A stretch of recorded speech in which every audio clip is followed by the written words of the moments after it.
दोस्तों तैयार बैठे हैं ना आज की नई कहानी सुनने के लिए। जी हाँ, मैं भी आ गई हूँ। आज कहानी वाली काजल आपके लिए लेकर आई है कहानी खुद के दुश्मन। जून की धधकती दोपहर में रिक्शा खींचता हुआ सोपा पसीने से नहाया हुआ था। स्टैंड पर अपनी रिक्शा की सीट पर आंखें बंद किए लेटा। हाँ, कुछ देर पहले वो लेटा था अपनी रिक्शा की सीट पर। ऐसी गर्मी में शरीर भी तो ठंडक और विश्राम चाहता है। सोपा सोच रहा था कि इसी हफ्ते गांव चला जाऊंगा। कंचन को डॉक्टरनी जी ने इन दिनों का ही तो संकेत दे रखा है, फिर तो हम 2 से 3 हो जाएंगे। अपनी कल्पना में सोपा होने वाले बच्चे के छोटे छोटे हाथ पैर, नाजुक होंठ और उंगलियों का भी स्पर्श कर रहा था। उस मीठे दिवा स्वप्न को तोड़ा था एक सेठ की भारी और करारी आवाज़ ने। कर्नल रोड चलोगे भैया? नहीं नहीं, अभी ऐसी लाए में जाकर जान नहीं देनी है हमें, सोपा ने कहा और फिर से लेटने की कोशिश की, मगर वो सेठ तो पीछे ही पड़ गया। जब उसने डबल पैसे देने को कहा तो सोपा चलने को तैयार हो गया।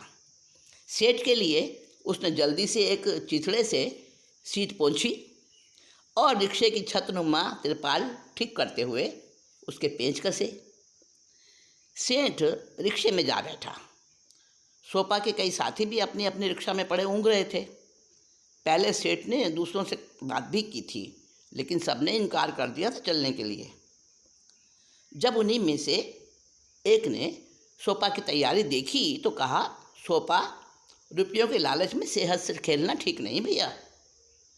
नहीं मुन्नू, मुझे नींद नहीं आ रही थी, तभी मैंने हाँ कर दी।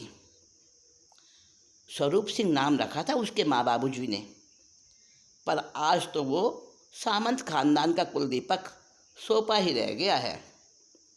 सोपा रिक्शा वाला, बस इतना सा ही तो परिचय रह गया है उसका। पास वाले हैंडपंप से उसने पानी पिया और अपना अंगोछा गीला करके सिर के ऊपर लपेट लिया। माँ ने बचपन में लू से बचने का यही तो तरीका बताया था। माँ, अब तो बस माँ की यादें ही बची हैं उसके पास। 3 साल पहले माँ उसे कंचन की देखरेख में छोड़कर बाबूजी के पास जा चुकी है। आजकल भयंकर गर्म लू के थपेड़े चलते हैं और सिर पर गीला कपड़ा रखने से मिलने वाले सुकून में माँ के लिए उसकी तड़प कुछ ज़्यादा ही उभर जाती है। कभी कभी तो दिन भर में कई बार। हाँ, सोपा के मन में इतनी तसल्ली ज़रूर थी कि कंचन ने माँ की सेवा में दिन रात एक किया था। दिलो जान से सेवा करके उनके दिल में अपने ना रहने पर सोपा की चिंता मिटा दी थी। कंचन को माँ ने हमेशा आशीषें दी। शायद उन्हीं की आशीषें और दुआएं फली हैं कि उनके स्वर्गवास के बाद कंचन राठौड़ वंश दीपक देने के योग्य हुई है, वरना तो हर इलाज करके माँ हार चुकी। अपने अतीत को कुरेदता हुआ सोपा चौंक गया रिक्शे में बैठे सेठ की आवाज़ पर। थोड़ा इधर सीधे हाथ को रिक्शा रोकना भाई। सोपा समझ नहीं पाया क्योंकि कर्नल रोड तो अभी बहुत दूर था। साइड के उस तरफ उसने देखा, वहाँ पर एक फुटपाथी होटल था। छोले भटूरे, आलू की टिक्की, कचौड़ी, समोसे और पोहा वगैरह तो थे ही वहाँ। अभी पिछले महीने से गोलगप्पों का भी काउंटर बढ़ा लिया था उसने। दिन भर लाइन लगी रहती थी उसकी रेहड़ी पर। जब भी सोपा इस तरफ से गुजरता तो उसे यही समझ में आता था कि यहाँ पर खड़े हुए नौजवान लड़के लड़कियों को छोड़कर बाकी लोग ऐसे ही होते होंगे जिनको घर का खाना नसीब नहीं होता है। कॉलेज स्कूलों के बच्चे तो चलो चाट पकौड़ी के शौकीन होते हैं, उनकी बात अलग है, मगर ये बाबू टाइप नौकरी पेशा लोग उसे पोहा या कुलचा छोला खाते हुए दिखते तो सोपा यही मानता कि बेचारे काम पर जाने की जल्दी में घर से बिना खाए निकल जाते होंगे, या कि उनकी बीवी में इतना दूर दराज के गांव कस्बे में रहती होगी, या कि अगर ये सब कारण उन पर सही नहीं है ना, तो फिर निश्चित ही इन चटपटी चीज़ों के ऊपर मंडराने वाले लोग अपनी तंदुरुस्ती के दुश्मन है दुश्मन। उसे याद आता है अपनी स्वर्गवासी माँ की शिक्षाओं का वो दौर। माँ कहा करती थी, बेटा बाजार की चाट को कभी मुंह मत लगाना, पैसे और सेहत दोनों का सत्यानाश हो जाता है इससे। और कंचन भी तो माँ की मुरीद बन चुकी थी, वो भी तो यही मानती है। इसीलिए शहर आने से पहले ही सोपा को उसने खिचड़ी दाल चावल बनाने सिखा दिए थे। कुछ दिनों से सोपा बेढंगी जली कटी रोटियां भी बनाना सीख गया है। कच्ची प्याज या नमक मिर्च के साथ अपने हाथ का बना हुआ खाना खा लेता है। सचमुच बहुत अच्छा करता है सोपा।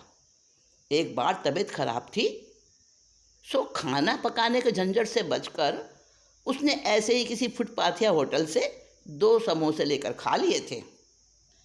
बड़े बेसवाद लगे थे खाने में। पता नहीं पहले दिन के बासी समोसे दोबारा गर्म करके दे दिए थे क्या। खाते ही जोरदार उल्टी हुई। सोपा ने तो कान पकड़ लिए थे उसी दिन। घर पर रूखा सूखा खुद बनाकर खाने से खर्च भी तो कम पड़ता है और सेहत भी खराब नहीं होती है। और तो और औरतों का झुंड भी तो उस ठेले पर लगा रहता है। सोपा सोचा करता कि बड़े घरों की ये मेम साहब इस तरह चाट के ठेले पर खाने में शर्माती क्यों नहीं है। शायद ऐसा करना आजकल के फैशन में शुमार हो। सेठ रिक्शे से उतरकर चाट पकौड़ी गोलगप्पे खा रहा था और सोपा अपने रिक्शे के पास खड़ा हुआ उसके लौटने का इंतज़ार कर रहा था। उसे हैरानी हो रही थी कि आँख नाक से बहते पानी के बावजूद लोग ये सब खाना छोड़ क्यों नहीं रहे। अरे भाई मिर्च तेज लगती है तो मत खाओ भाई, लेकिन मुंह से छूटती लार चटपटे पानी और दही बड़ों से हाथ पीछे नहीं खींचने देती है। ये देखो ना सेठ को सी किए जा रहा है और खाए भी जा रहा है। सोपा ने देखा कि सेठ ने 100 का नोट निकालकर खोमचे वाले की तरफ बढ़ाया और बकाया राशि लौटाते हुए तो नहीं देखा। यानी कि खड़े खड़े सेठ ने 100 रुपये की चाट खा डाली। हे प्रभु, हद है जबान के चटोरेपन की। सोपा तो 10 रुपये की सब्जी लाता है और 3-4 वक्त उसी से काम चलाता है। मगर भाई ये पैसे वाले हैं, इनकी तो दुनिया ही अलग है। सोपा ने अपने विचारों पर ब्रेक लगाया। मुझे किस लिए सोचना दूसरों की ज़िंदगी के लिए, जैसा जिसका दिल चाहे वैसा करे। सेठ आलू की टिक्की समोसे कचौड़ी पैक करा के फिर से रिक्शा में आ बैठा तो सोपा ने भी अपनी सीट संभाल ली। रिक्शा आगे बढ़ चला। चटपटी महक नथुनों में भर रही थी। सोपा ने उधर से ध्यान हटा लिया। आगे एक हाई स्कूल था। छुट्टी हो गई थी वहाँ और बच्चों के टोले चाट के खोमचे की तरफ तेजी कदमों से बढ़ रहे थे। साथ ही उनके वार्तालाप के शब्द भी सुनाई दे रहे थे। रेखा, आज मैं तो भटूरे खाऊंगी। भाई मैं तो दही बड़े लूँगी और गोलगप्पे लूँगी। धक्का मुक्की करते एक दूसरे को पीछे छोड़ते वो बच्चे जरा देर में ही ठेले पर जमा हो चुके थे। तभी स्कूल से निकलती मैडमें दिखाई दी। ऊंची हील के सैंडल परफ्यूम और मेकअप से महकती हुई, हाथों में पर्स झुलाती हुई वो टोली रिक्शा के पास से गुजरी तो दूर तक नजरें दौड़ाकर उनमें से एक कहने लगी, लो भाई, सारी चांडाल चौकड़ी पहले से ही भीड़ लगाकर खड़ी है वहाँ, तो अब क्या करें। दूसरी टीचर ने कहा, रिसेस के टाइम बाई से मंगा लिया करेंगे स्कूल में ही, छुट्टी होने पर तो मौका नहीं मिलता। एक दूसरी टीचर कहने लगी, हाँ ऐसा ही करेंगे कल से, अब क्या करें, चलो आज आइसक्रीम खाते हैं। सभी की सहमति मिल गई और वो टीचर्स की टोली आइसक्रीम के ठेले के इर्द गिर्द खड़ी हो गई। भीषण गर्मी में ठंडी ठंडी सुस्वादु आइसक्रीम राहत भी देती है और मज़ा भी देती है। सोपा को तो प्यास लग रही थी। आइसक्रीम खाने की इच्छा तो उसकी भी हुई, मगर मन मार कर रह गया बेचारा। रिक्शा में बैठा हुआ सेठ कहने लगा, ये बाज़ार की आइसक्रीम तो मैं तो कभी नहीं खाता हूँ, इसमें सैकरीन डालते हैं और भी कई नुकसान पहुँचाने वाली चीज़ें रहती हैं इसमें। हम तो भाई घर पर फ्रिज में जमा लेते हैं आइसक्रीम, जब मन करे खा लेते हैं। सोपा के मन में प्रश्न उठा, नुकसान? अच्छा, सेकरी नुकसानदायक है और मैदा से बने भटूरे, कुलचे, समोसे? हम्म, पर और मैदा तो सीमेंट की तरह हमारे हाथों पर चिपक जाता है। फिर उस पर तेज मिर्च मसाले, क्या ये सब चीज़ें सेहत को बढ़िया बनाती हैं सेठ जी? फ़ायदा पहुंचाती हैं क्या?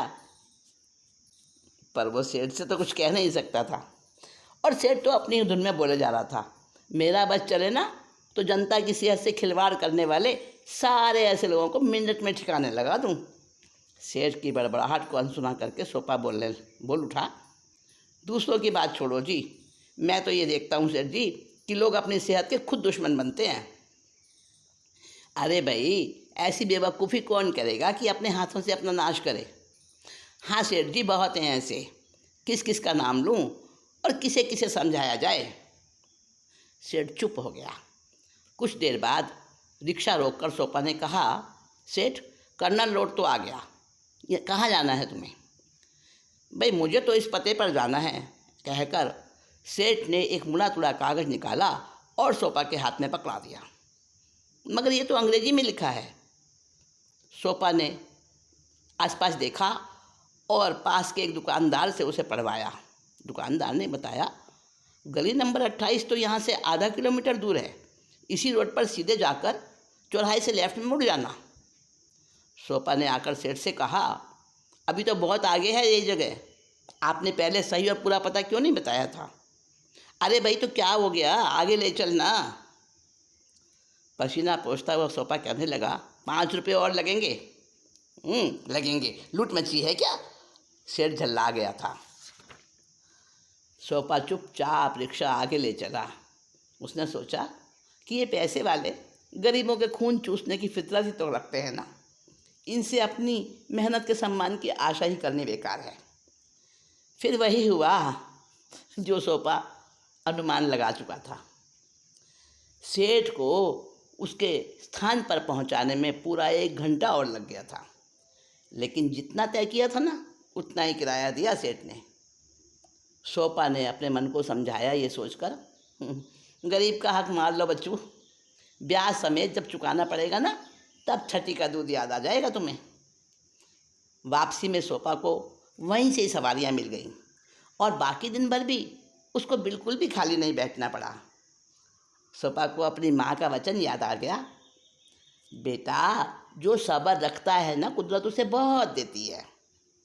सोपा के होठ बुदबुदा उठे, हाँ माँ, मैं सब्र भी रखता हूँ और अपने मन को भी मारता हूँ, तेरी सीख कभी नहीं भूलता, क्योंकि माँ मैं खुद का दुश्मन नहीं हूँ।